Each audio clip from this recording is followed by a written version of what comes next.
sorry. He has a Bachelor of Arts in Biblical Studies from Central Bible College in Springfield, Missouri. He also has a Master of Arts in both teaching from Olivet Nazarene University and another in community counseling from the Illinois School of Professional Psychology at Argosy University, Chicago. I don't know if I totally botched that name, and he is also a member of the International Association for Eating Disorder Professionals. So Steve is an amazing individual. I had the honor of moderating him on a panel for clinicians yesterday, and he is just so knowledgeable about Timberline Knolls. He's been with us, I think, accumulatively about maybe 5 years, in different capacities. So he definitely is a great spokesperson to talk about the Christian programming and spirituality that we have here at TK. So take it away, Steve.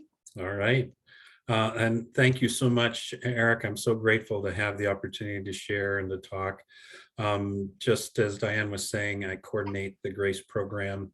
At Timberline Knolls, they've had a Grace program since its inception. And the way that works is it's integrated into all of the therapies that go on. So it isn't something that's separate. It's something that goes along with all of the psychotherapies that are going on and intervening with Christian interventions as well. So that's a big part of what we do. If it's okay, can we start looking at gratitude?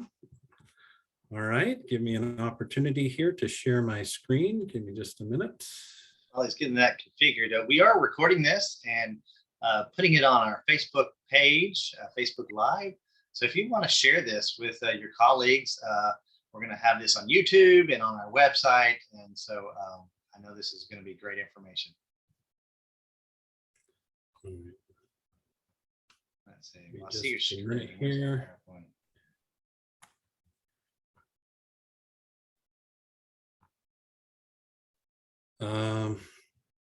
My apologies. I'm trying to get to my presentation. There it is.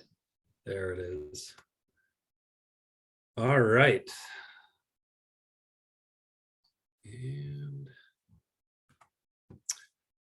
so helping our residents, our patients, our clients, helping them develop gratitude and a sense of purpose. One of the things that I have kind of been grateful to be able to do is to understand kind of the spiritual connection that is a part of recovery and people's development, people's struggles. And I think one of the most universal things that I see when working with patients, working with clients, is an understanding that there's this spiritual dynamic that is going on within them.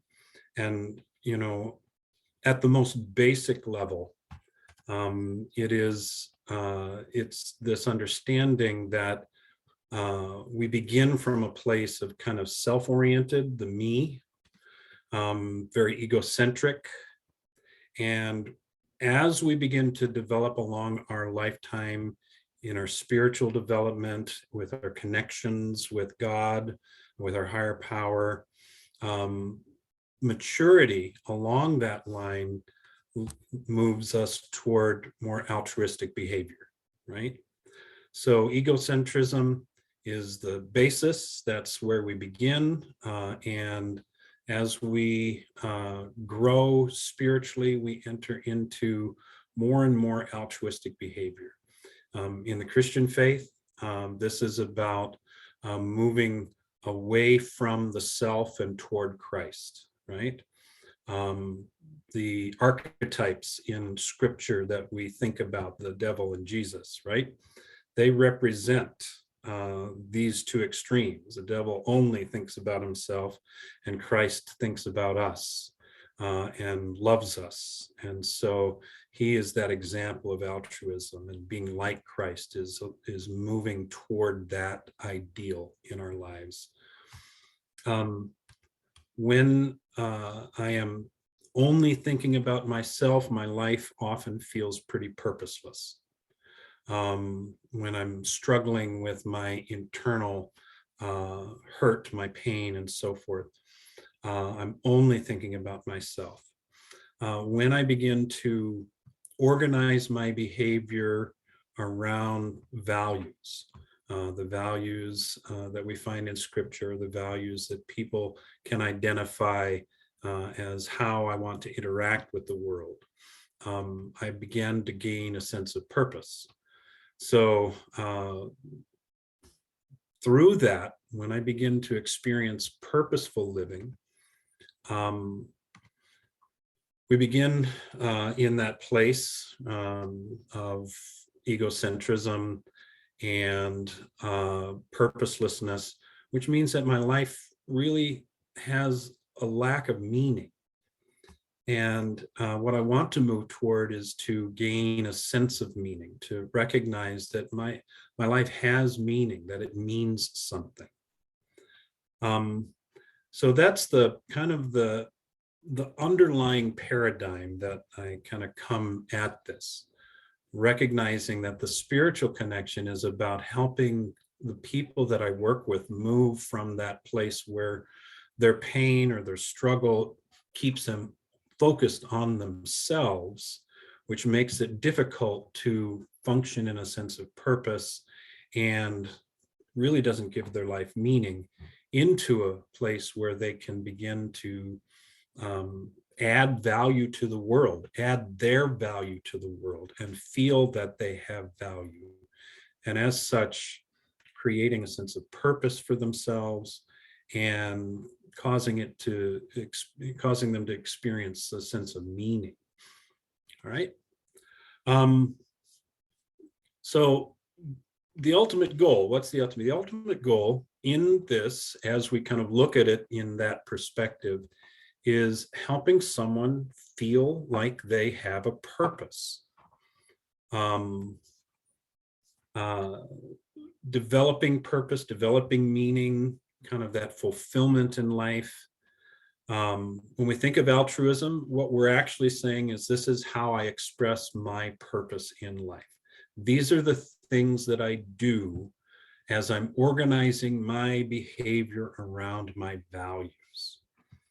And pain is a thing that often results in more self-oriented behavior. So we want to kind of look at it in that way. So purpose matters. I wanted to give this group a little bit of some biblical perspective on this as well, as far as we are looking at this. 1 Corinthians chapter 3 and verse 8 says, the one who plants and the one who waters have one purpose, and they will each be rewarded according to their own labor. I like this scripture because what it identifies is that we all don't have to do the same thing. We all have different values, and we can organize ourselves around those different but similar values. Someone may value the planting. Others may value the watering. Others may value the harvesting. We each have a purpose in the work that we do, in who we are, and just kind of recognizing that that is a truth that we can begin to follow in our growth. 2 Corinthians 5:5 says, now the one who has fashioned us for this very purpose is God, who has given us the Spirit as a deposit, guaranteeing what is to come. The phrase fashioned us for this purpose. It's a sense that God's design and desire of us as humans is to be in relationship with him and to be in relationship with one another. And in that relationship, we express purpose by how we interact with the world, how we interact with God, how we interact with each other. There's purpose in that. How I add the value that is my God-given value to this world. That's what purpose is. Philippians 2:12 and 13, therefore, my dear friends, as you have always obeyed, not only in my presence, but now much more in my absence. Continue to work out your salvation with fear and trembling. For it is God who works in you to will and to act according in order to fulfill his good purpose. So our purpose in life is not just ours, it's God's. God's longing is to fulfill a purpose in us. He has a purpose for us, and it's unique to each one of us. And then the last one is 2 Timothy. It says, he has saved us and called us to a holy life, not because of anything we have done, but because of his own purpose and grace. This grace was given us in Christ Jesus before the beginning of time. And this one speaks of the sense that, we are serving a much bigger thing than ourselves. And we have the opportunity to be a part of that. This idea from the beginning of time is just, to me, very moving and understandable, understanding of our purpose. So I just want to kind of give a brief picture of that. Clinically, when we look at people who function out of a sense of purpose, the evidence-based look at this is when a person has purpose, when they can identify a sense of purpose. And I apologize, I realize I now have misspelled purpose here. They experience an insulation from mental illness, support for recovery from mental health issues, from mental illness. It makes us live longer, not as many health problems. We have a stronger sense of well-being. It has a positive social impact, and it aids in recovery from trauma. So moving into a space where we have a sense of purpose in our lives is, to me, one of the biggest goals that we have as clinicians in helping populations, helping individuals.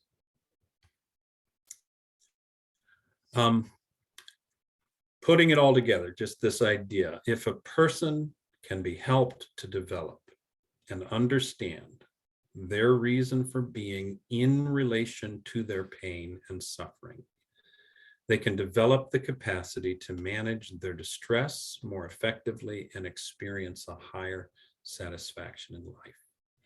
Understanding my why, I think, is important, especially as we're working with people who have lost that sense of purpose in their lives. And we come to the place where mental health kind of intersects with purpose, right? Pain is the thing that often leads to self-oriented thinking and then to self-oriented behavior. Now, I was putting this presentation together in my office at home, and my granddaughter, who is 8, her name is Allie, she came in and said, "Grandpa, what you doing?" And I told her a little bit about what I was talking about. And she made this statement after I explained a little bit. And she said, "Oh, I get it. Pain makes you forget about friendship and working together. You want to hit back when you are hurting." And I told her I'd put that in the presentation and talk about the wisdom of children. I think that has such a powerful, is just such a powerful thing. So I want to give credit to Allie, my granddaughter, when she was 8 years old. So let me tell a story to kind of illustrate this. This is not me. At one point in my life, I wish this was me. The guy who could navigate a ski slope athletically and perfectly.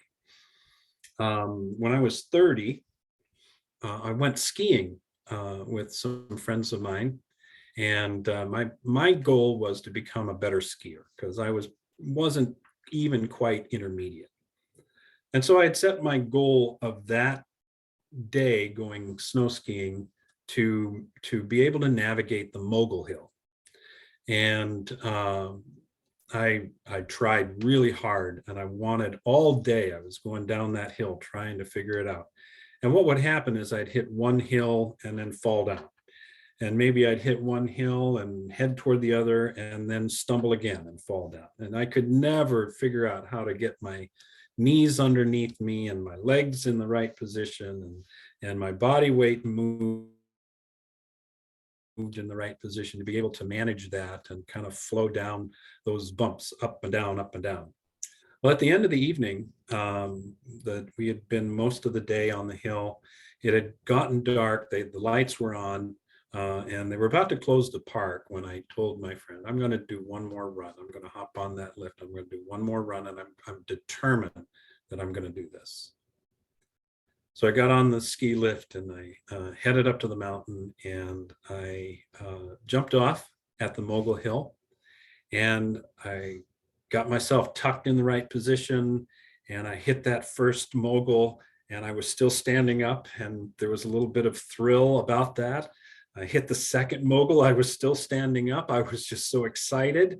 I hit the third mogul, and things seemed okay. And then somewhere between the third and the fourth mogul, it was sky ground, sky ground, sky ground, sky ground. And all of a sudden I was laying on my back, and I was looking up into the stars. I had one ski on and one ski off. My pole was underneath my shoulder, and I couldn't find the other one.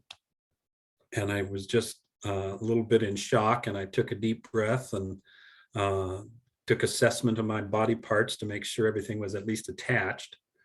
And then I turned over and I pressed my right hand down to push myself up off the snow. And I felt a huge twinge of pain shoot up my arm. And sure enough, the next day I went and got x-rayed and found that I had broken my wrist. And that break was very painful. So much so that I couldn't concentrate on work. I could only think about how much it hurt. I was desperate for relief because living with that pain was intense. I was probably pretty grumpy with my family. It was a very difficult few days as I was trying to cope with that. And it dawned on me that the pain that I experience physically is nothing compared to some of the pain that the patients that I work with experience on a daily basis, emotionally and mentally. And what I recognized through my own pain and physical pain is an awareness that I couldn't think of anything or anybody else except myself as a result of that. And that's the problem, where our pain pulls our eyes into ourselves. The struggle that the people we work with, it pulls their eyes into themselves. And they have very much difficulty in seeing beyond just wanting the pain to stop. And a lot of the behaviors they land on, those unhealthy behaviors that they do, really serve the purpose of trying to help them avoid that internal pain, that distress that they're experiencing. So how do we help them move past that? That, I think, is the key. How do we get them to move past, to pull their eyes away from the pain that they're experiencing and to see that they have purpose, that through functioning in a sense of purpose, they can gain a sense of meaning and have a meaningful life? Well, a lot of research has been gone into the idea of gratitude. And for me, I think that is the key to beginning that process. I'd like everybody to take a minute before we move on to the slides. And I want you to, for a moment, think about someone in your life who impacted you positively. And I want you to imagine that you are simply having a conversation with that person. What would that conversation look like? What would you like to say to that person who did something so meaningful for you that it impacted you, maybe even changed the entire direction of your life? Imagine what it would be like to just have a conversation and to say thank you to that person.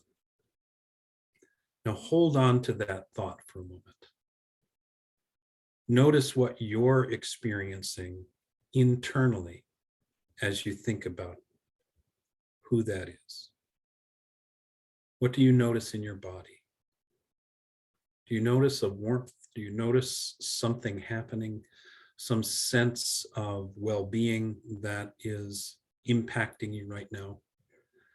That is the experience of gratitude, true thankfulness, as scripture puts it, being thankful.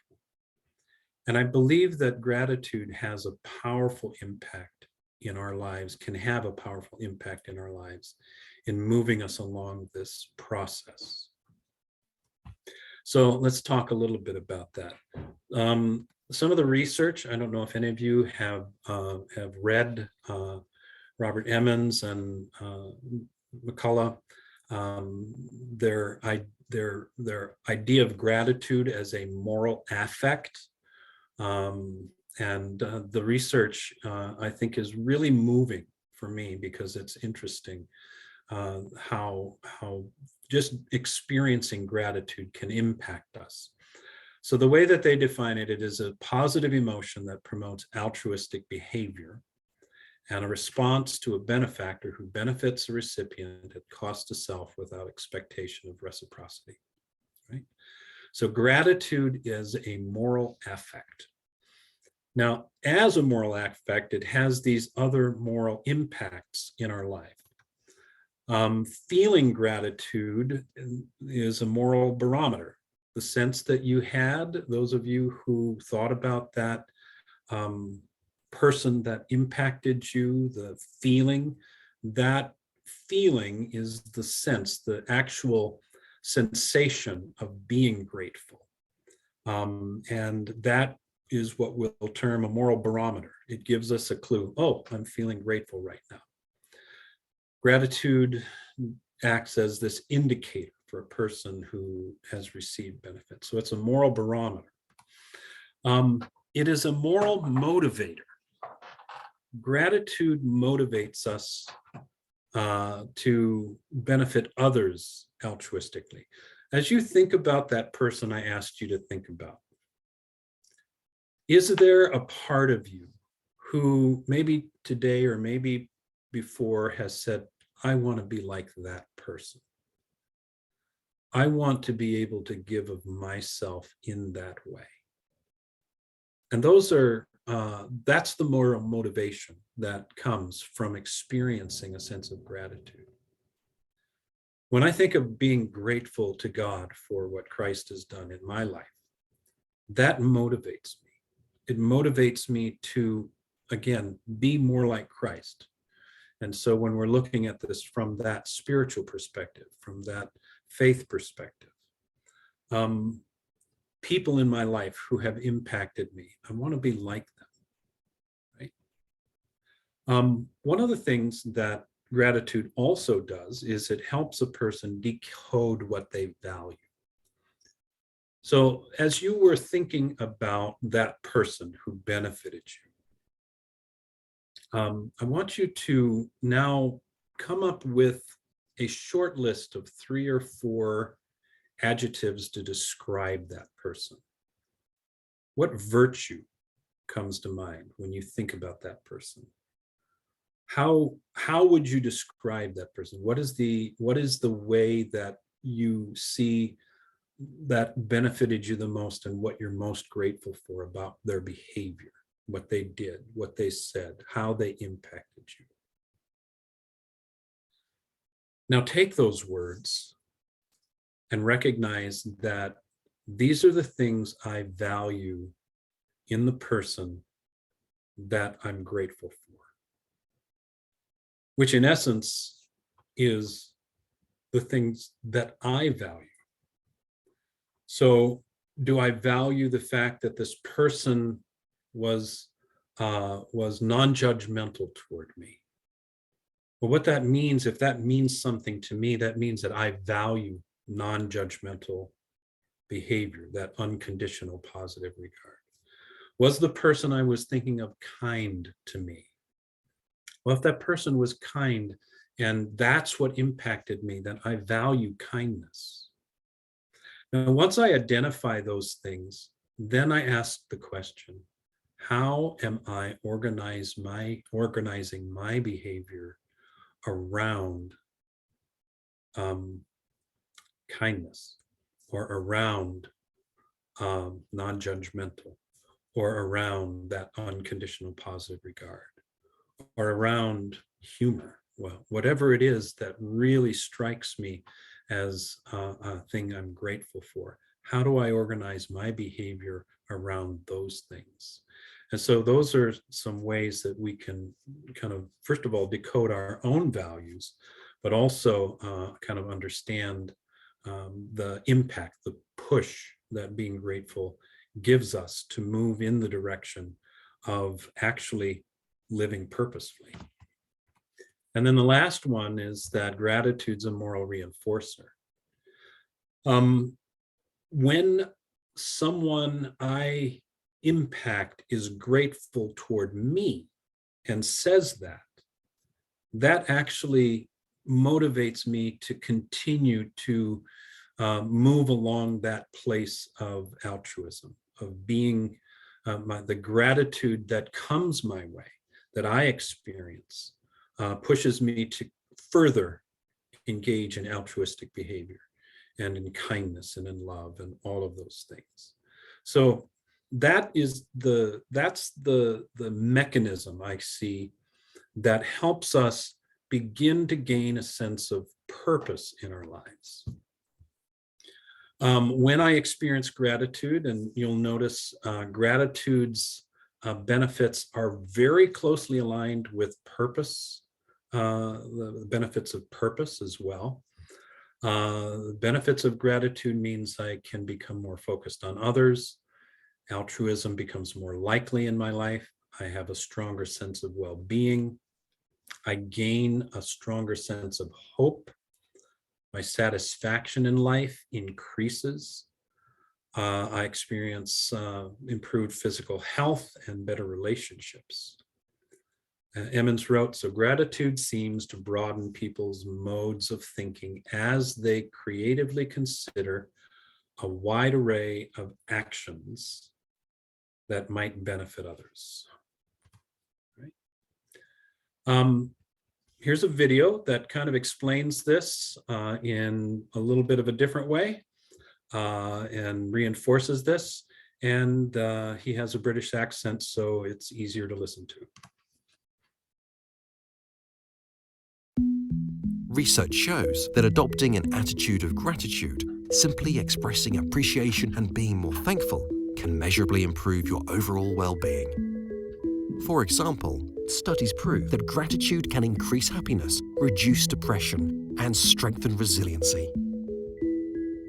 Grateful people often experience reduced blood pressure, less chronic pain, increased energy, even longer lives.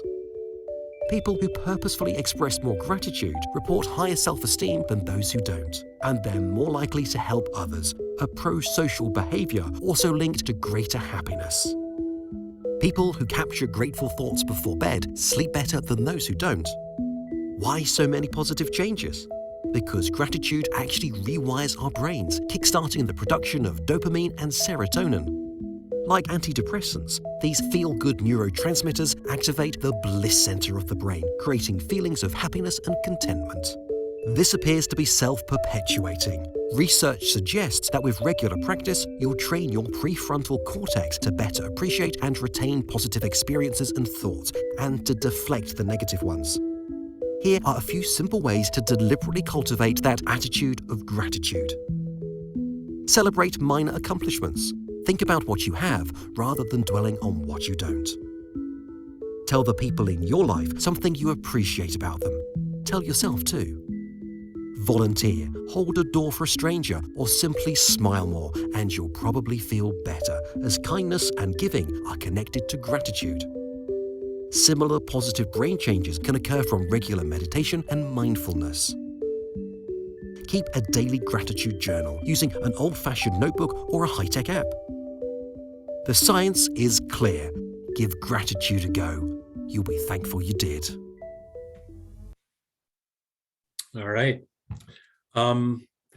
So, I think the evidence is very compelling that gratitude really does have an impact in kind of getting us on that path toward developing a sense of purpose in our lives.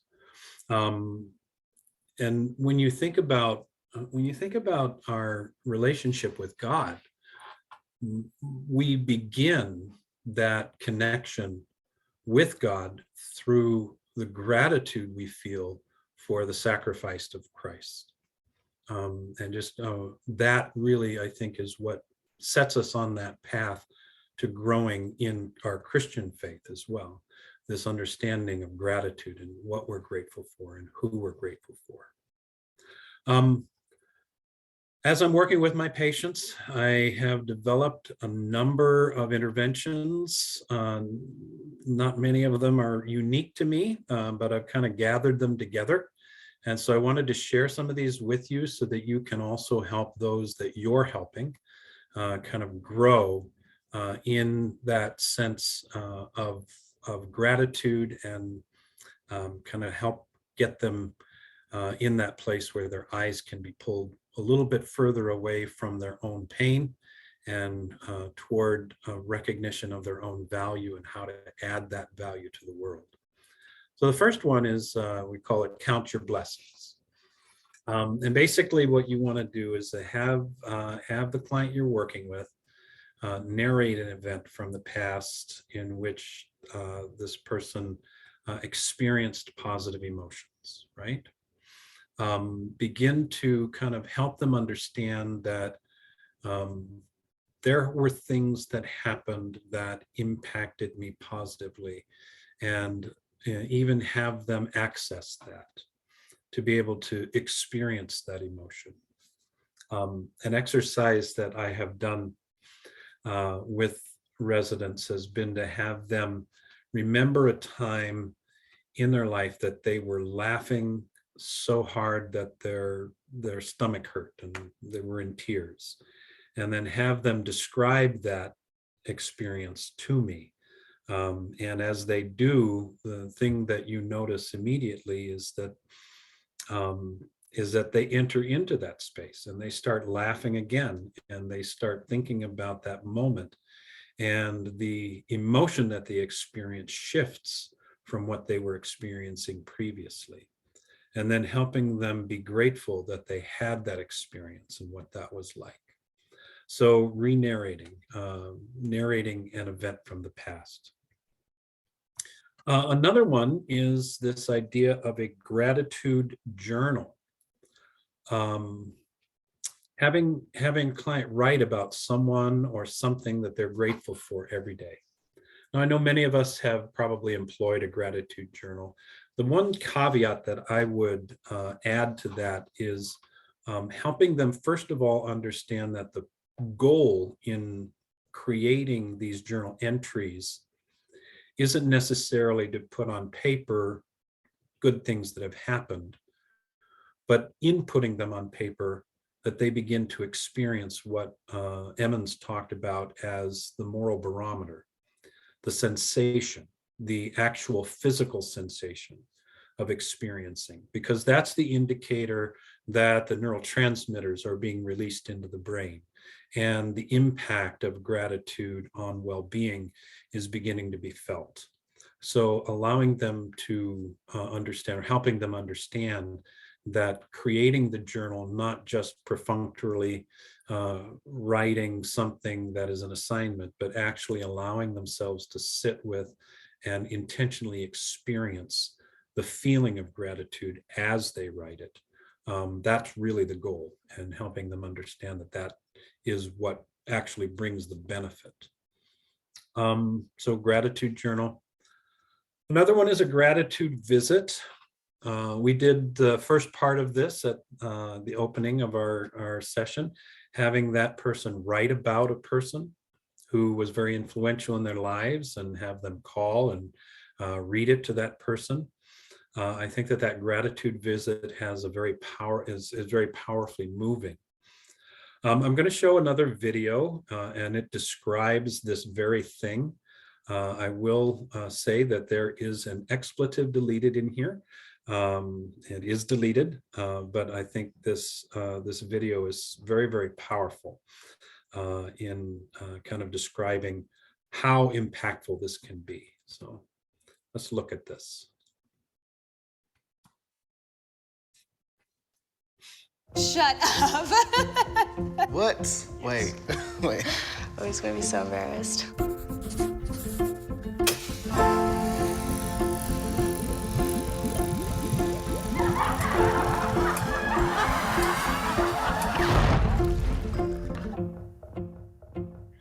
What makes you happy? Having fun?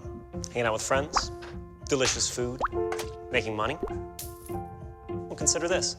Psychologists have scientifically proven that one of the greatest contributing factors to overall happiness in your life is how much gratitude you show. Yeah? Think about that. Go ahead and marinate on it for a second. You can thank me later if you want. It'll make you feel better according to this study. You go ahead and click on it and read it if you want. Or you can keep watching because we read it and we thought it might be fun to test out for ourselves. We gathered a selection of volunteers to act as our subjects. First, we gave them a test. They didn't know what we were looking for, but it gave us a pretty good idea of their current level of happiness. We asked them to close their eyes and think of somebody who was really influential in their life, somebody who did something really amazing or important for them. We had them write down as much as they could about why this person was so important. Now, a lot of them thought at this point the experiment was over, until we really put them on the spot and tried to get them to call that person and read what they wrote about them. Thank you, Jessica. We're gonna have you call your mother. So who is that right person for you? Person is my sister, Erica. We're gonna give Erica a call. Okay. Who'd you end up picking? Friend of mine, Craig Ayles. Her name is Dora. My college accounting instructor. Really? Is this somebody you're still in touch with today? No, I'm assuming that he's passed on. That's a to shame. the great beyond. You up for it? Yes. What would you say if we called up Dora? Oh, well, we can try, but she lives in Britain. In Britain? I don't know number by heart, dude. This is awful. That's fine. I don't know my mom's number by heart. If it's true that those who are going on are looking down on us, maybe he read my chicken scratch. Hey, sweetheart. Hey, how you doing? Yeah. You got a second? Where you at, in the hotel? I am. I'm in the hotel. You scared me when you asked if I had a second or something's wrong. No, I'm on like this little TV show, and they told me to talk about the person that influenced me the most, and I picked you, and they're making me call. They're making me call you. Oh, wonderful! Hi, you've reached Craig. I'm not here right now. At the tone, please record your message. Oh, come on. Hello? Hi. Hi. Erica, it's me. All right, so I got to read you this paragraph. Can you hear me? Yes, I can. Go ahead, sweetheart. All right, the person that influenced me the most would be my mother, Marlo Dawson. She is a single mother of 2. She is a very hard worker and dedicated to her family. Hey, Craig, this is Loie. This is going to be a funny little voicemail, so I hope you enjoy it. I'm so sorry for calling you at 4 o'clock in the morning. I have to read this to you, okay? And you can't say anything, or I don't know. You can respond, but I probably will just keep going. Okay? Is everything okay? Yes, but I have to read this out loud to you. The person who has had the biggest impact on my life outside of Jesus Christ, who is responsible for my existence, was my college accounting instructor. He had a joy and enthusiasm for his job like no other teacher I have ever known. I love her to death, and she keeps me going with positive talk. She is a woman that knows what she wants and won't give up until it is achieved. Oh, something. I don't know what. I'm about to cry because it's so beautiful. I have to say that's just wonderful. I first met Craig on an independent feature film set in Whitefish, Montana. I recently have been sending Craig a lot of positive thoughts as he suffered a series of health problems. Despite his medical problems, he's continued to work and take pleasure in the small things in life, like sitting quietly with his wife, Janine, on the porch. Erica is my older sister and my best friend. Sometimes it even feels like we are twins. She's my #1 fan and my #1 supporter. She makes me happy because despite all my mistakes and my decisions, she still loves me no matter what. Your friendship is everything. And you are one of the most important person in my life. Even when she has a kid and many children, I will love her more than her kids. Okay, maybe not.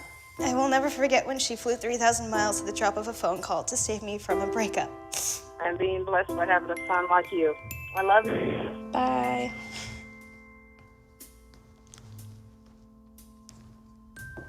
Why did you do that to me? I don't know, because they made me do it. Thank you for picking up. Bye, sweetie. And then they're like, here, you're gonna write this letter. And then I wrote like this whole long ass letter, which, you know, I like don't write.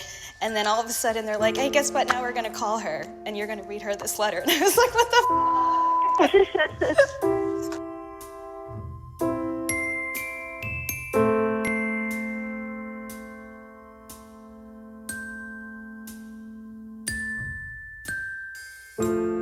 Before we let them go, we gave our subjects one more happiness test. Now, we mixed up and rephrased the questions so they didn't know they were taking the same test twice. For those who took the time to actually write something down but couldn't make the phone call for whatever reason, we saw happiness increase between 2 and 4%. It's good, but not exactly mind-blowing.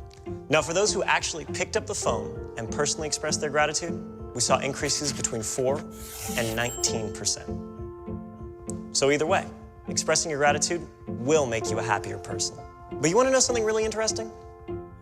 The person who experienced the biggest jump in happiness was the least happy person who walked in the door. What does that mean? That means if you're having a particularly tough time, trying this out will more likely have a greater impact on you. Trust me, I'm in a lab coat. In fact, while you're at it, film it and upload it to us, and we'll do something awesome with it. I'm Julian, and this has been The Science of Happiness.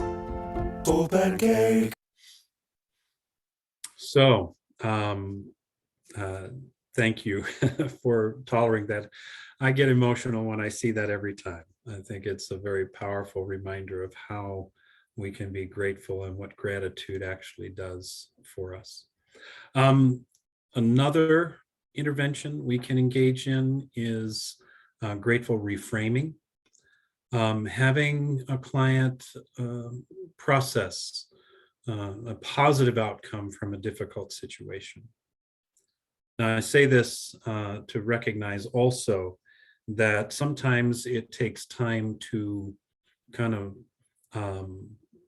pull out positives from difficult situations. And we have to be sensitive as clinicians to make sure we're not asking someone to do something that they're not quite ready to do. We wouldn't want someone who is struggling with a very recent assault, say, to talk about what positives came from that. So we would want to give them opportunity to process other things first. But when you as a clinician sense that it's a good time to do that, to have them process some difficult behavior and notice what are the positives that took place. The last one is modeling. You know, we want to be able to model gratitude in front of those that we meet with. After all, the work of a therapist, the work of counseling is a human work. We are in relationship with these individuals, and having them see gratitude within us creates a sense of ability to be grateful themselves. And so good, grateful modeling, I think, is a very, very important aspect of one of the interventions we can engage in helping our clients. So just kind of to summarize very briefly, and then we'll take some questions if you have. The idea here, big idea, gratitude enables a person to step away from an egocentric perspective and toward a more purposeful and meaningful life. And so that really is kind of this whole perspective. We want to be able to move and encourage people toward that end, right? Whole list of references, and let me stop sharing my screen.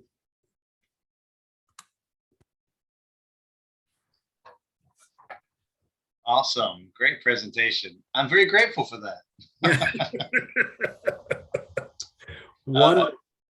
Yeah, if anybody has any questions, please use the Q&A box, and Diane and I could read those out. Just a note, Luann that's on listening today, we went through a resiliency training for first responders, and it was actually out of the FBI Academy curriculum. Okay. And the amazing thing, the majority of the time we talked about gratitude and daily blogging and things like that, that really helps people in high stress jobs like first responders and military and healthcare professionals. So yeah, it is very useful. I did have a question about sharing your slides. Are you able to do that? Oh, yeah. Someone wanted the last slide. Is that correct? Or the summary? If you want to post the a PDF of your slides, we can post that on our website. I could. Let me see. So that was the summary. Did someone want the references? I can send the link to you, and you can and anyone can have access to that. That'd be great. Thank you. Someone also was asking for if they can receive all the slides. Yes, I will send that to Eric, and Eric, you can send that out. It'll be a link to the presentation software that I use, and you'll be able to access that. Awesome. I'll post the link here. You can also visit our webpage on the Spiritual Care Network website and see a lot of other good recorded presentations and history, and actually see the upcoming ones once we update it, that is. Well, thank you, Steve. I just want to say, you hear a lot about write a gratitude list, in recovery. Write a gratitude list will make you feel better. So it was helpful to see that video and have them talk about, how it actually, the science behind it. Yes. Sometimes you just think, yeah, whatever, you keep saying, but if there's scientific evidence to show that it does help stimulate the dopamine and the serotonin, and then also, that builds upon itself and creates that, muscle memory, so it continues to happen. Yeah. And I know I'm very grateful right now. I'm being here on campus, and these last 2 days have been amazing. So it certainly has lifted my spirit, and that power of connection is really amazing. See, we had one question that said, if you're going to recommend one book from Emmons, which one would it be?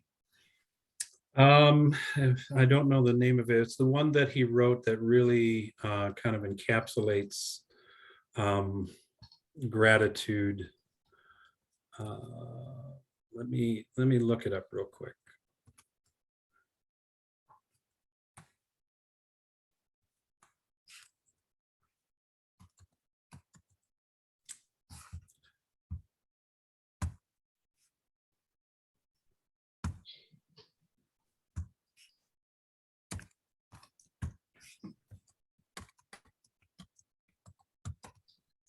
They suggested Words of Gratitude, possibly. Let's see. I think it's the book Gratitude Works. It's by Robert Emmons.